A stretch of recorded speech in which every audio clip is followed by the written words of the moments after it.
Salut la compagnie, c'est Jules Melon et aujourd'hui dans la Ciné Critique, je reviens vers le cinéma de Wong Kar-wai. Sur la chaîne, je n'ai parlé jusqu'ici que de In the Mood for Love et de 2046, qui fonctionnent comme une sorte de diptyque. Eh bien ça tombe peut-être bien car Nos années sauvages, dont il est question ici et sorti en 1990, pourrait presque être vu comme un prélude, si on fantasme un peu certaines choses, de ces deux grandes œuvres. Alors, il s'agit ici du deuxième long métrage de Wong Kar-wai, j'ai pas vu le premier, je précise forcément, où au casting on retrouve quelques acteurs fétiches du monsieur, tels que le regretté Leslie Cheung.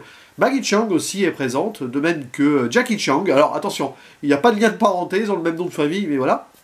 Citons aussi la présence de Andy Lau et de Carina Lau. Décidément, beaucoup de noms qui reviennent. Rebecca Pan aussi présente dans le rôle de la mère, là c'était quand même une actrice chanteuse très connue, déjà à l'époque. Et ce personnage ne reviendra pas, mais l'actrice sera dans In the Mood for Love comme Maggie Cheung. Bon. Hein. Vous faites ce que vous voulez de cette information. Et il s'agit d'une sorte de drame romantique. Je ne sais pas si on peut s'exprimer ainsi par rapport au style de ce film. Disons que c'est un film de vie aussi, qui va questionner le temps, le passé, les regrets, et l'impossibilité, l'inéluctabilité de certaines choses aussi. Qui commence d'ailleurs comme un amour impossible, vraiment, entre Yudi, un jeune homme un peu violent, un petit peu sur les nerfs à cause de sa mère, hein, bon, qu'il a élevé un peu bizarrement, peut-être, et le personnage de Su Li-jen, désolé pour les prononciations, interprété par Maggie Cheung, rencontre comme cela, autour d'une machine à soda, Coca-Cola au début, voilà. Ouais, une romance qui va peut-être s'établir. Alors, c'est un petit peu je t'aime moi non plus au début, il la veut, hein, il veut l'obtenir, mais elle résiste, mais ils vont finir par, sur une minute de lien qui va se répéter, beaucoup de récurrences, comme souvent dans le cinéma de Wong Kar-wai, va faire que l'union va durer un peu plus, et ils vont consommer un peu, mais jusqu'au moment où, impossibilité d'engagement, je simplifie, et le personnage de Maggie Cheung s'en va, elle ne veut plus jamais le voir. Fini donc. Et on a cette narration de ce personnage féminin qui se rappelle et qui se dit que cette importance-là du moment, donc, qui pourrait être changée ou pas, va changer sa vie. Et on aura aussi d'autres narrations dans le film, notamment évidemment du personnage de Yudi, Leslie Cheung, plus tard. Deux personnages qui vont donc avoir des destins séparés, presque faussement croisés au final. Yudi, lui, veut retrouver sa vraie mère biologique, parce qu'on apprend que du coup sa mère qu'il a élevée n'est pas sa mère. Et il va partir aux Philippines pour cela, et il va faire ami-ami avec un gars qui, auparavant, a commencé à convoiter donc son ex, un policier qui se rêvait marin. Vous voyez, des impossibilités là, de vie et des croisements qui se font, des destins qui ne sont pas accomplis, ou qui auraient dû s'accomplir, mais qui se sont faits autrement. Et elle va se confier à lui d'ailleurs, hein, par rapport à cette rencontre avec cet homme qui va aller ailleurs. Voilà, hop, hop, hop, comme ça, là, tac, tac, tac, tac. Avec évidemment une mise en scène très Wong Kar-waiienne, avec pas mal de huis clos, mais pas que. On va aussi dans la rue, on s'ouvre même sur la forêt des Philippines vers la fin, avec le train et tout. Je trouve que le film gagne de l'ampleur sur les espaces plus en avance. Peut-être que c'est aussi voulu jusqu'à cette inéluctabilité finale. Et c'est la première collaboration ici, je crois, hein, il n'était pas sur le premier film, avec le chef-op Christopher Doyle, d'origine australienne, mais qui s'est installé en Chine, à Hong Kong, à Taïwan, enfin il a bourlingué par là, puis voilà, il est devenu co-hongkongais, en plus de sa nationalité australienne. Et là déjà on voit l'union de deux auteurs qui se sont trouvés. Et c'est beau, c'est un film qui est... Alors c'est d'une fascination absolue, j'adore cette idée. Et j'aime beaucoup le cinéma de Wong Kar-wai, c'est le troisième film que je vois, et à chaque fois je ressens des trucs qui transcendent, on va dire, presque parfois la quête identitaire et le destin de ces personnages. Ça part sur des moments de dialogue ou de duo qui sont très à l'ancienne, c'est un cinéma qui convoque beaucoup de gloire d'avant. Même du cinéma français, hein, un peu le réalisme poétique, tout cela, un peu le vieil Hollywood, mais dénaturé pour en faire quelque chose de neuf, qui a une visée aussi peut-être moderne, sans que ça le soit trop. Et franchement, pour un deuxième film, c'est déjà très très bon. Wong Kar-wai développe donc ses obstinations, ses obsessions plutôt, et thématique, hein, donc sur cet amour impossible, sur ces croisements de destin, sur le rapport au temps aussi, évidemment, qui est très important, puisque on joue sur la narration des voix qui viennent du futur ou du subconscient, on ne sait pas trop, qui font le point sur ce qui s'est passé, que l'on voit à l'écran, l'envie ou pas de revenir en arrière, quête du passé aussi pour un personnage, mais ils ne voient pas l'avenir, ces gens-là. Ils sont bloqués sur un présent avec des regrets du passé, et c'est compliqué. Et l'idée de faire des focus sur des horloges aussi, ça revient beaucoup, et ça sera le cas dans In the Mood for Love, hein, de mémoire, donc le temps qui pourrait se figer par les souvenirs, mais de toute façon, même s'il se fige par les souvenirs, on peut vraiment pas revenir en arrière et remonter le cours du temps pour le faire dérouler autrement. Donc ça, c'est très bien. Ça colle bien avec les choix de photographie ou de colorimétrie, justement.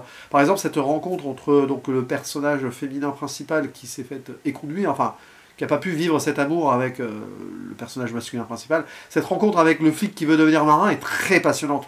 Beaucoup de choses se disent et se mettent en place par rapport donc, à la structure des plans, les décors et le choix des couleurs, d'un vert un petit peu onirique, quoi, qui montrerait une forme d'espoir, de renaissance, mais aussi un moment bloqué dans un autre temps, dans un rêve.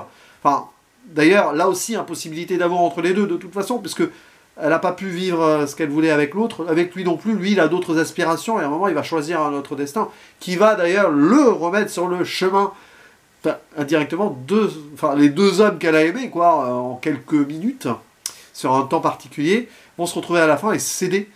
Il y a un autre personnage, le meilleur ami du personnage principal masculin aussi, qui suit à un moment, parce que, en gros, il a eu une relation avec une chanteuse de cabaret, pas prostituée, hein, mais voilà, qui est un petit peu extravagante avec ses histoires de boucles d'oreilles, là.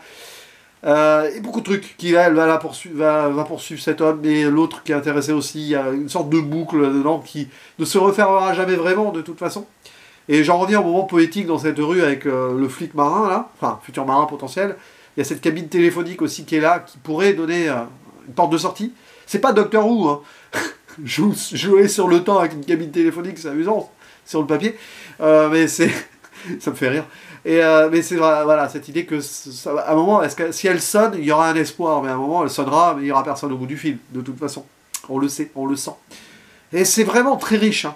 Il y a même un moment où Wong Kar-wai se fait plaisir, en pastichant presque, en quelques instants, hein, sur une scène très rapide, les films d'action hongkongais de l'époque, en utilisant le personnage de Leslie Chang, évidemment, qui a été révélé, enfin confirmé, si ce n'est pas révélé, par les syndicats du crime 1 et 2, juste avant. Voilà. Et il y a aussi cette apparition finale très étonnante. Alors, je ne vais pas faire une zone spoiler pour cela, mais parce que de toute façon, ça ne dit rien sur la finalité du film. Mais donc le personnage final, qui n'a pas de nom, qui apparaît comme ça, un jeune homme, qui est joué par Tony Leung Chiu-wei, oui, celui-ci qui sera le héros, avec Maggie Cheung d'ailleurs, de In the Mood for Love. Tu peux fantasmer 1000 choses autour de ce personnage, et que ce serait donc Monsieur Cho, hein, je crois que c'est ça son nom, dans In the Mood for Love. Tu peux très bien imaginer que c'est lui.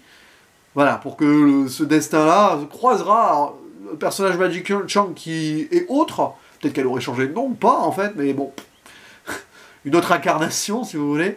Et c'est pour ça que je parlais de prélude ici, fantasmé de In the Mood for Love. Évidemment, les deux films ne sont pas dans le même univers, la même temporalité, hein. On pourrait. C'est une autre possibilité, une autre occurrence, sachant que justement, Nos années sauvages, à la base, ils le voyaient comme un diptyque, Wong Kar-wai, mais ça n'a pas marché en salle. Donc, il a abandonné l'idée. Mais en fait, si, c'est une forme de prélude d'autres de ses films d'après. J'ai pas encore vu son grand métrage sorti en 1994, qui je crois est son prochain, mais j'en parlerai bientôt. Je ne dis pas plus parce que c'est prévu. Oui, on peut imaginer que c'est un des films matriciels, peut-être son précédent avant, qui était plus dans le gangstérisme, je crois, de ce qu'il fera par la suite. Donc même si c'est pas dans le même univers, avec les mêmes personnages, c'est dans le même cinéma de toute façon. Voilà. Donc c'est un très bon film, Nos années sauvages. Ça se suit très bien, même s'il y a beaucoup de personnages qui se croisent et qui, à un moment, on pourrait se perdre. C'est pas grave, on va se perdre avec ce cinéma-là, c'est pas important. Parce que ce sont des personnages qui sont de toute façon, de facto, perdus dans le temps, dans leur impossibilité de finaliser des relations. Et donc à la fin, avec l'image du train, évidemment, qui va mener un de nos personnages principaux vers son destin inéluctable.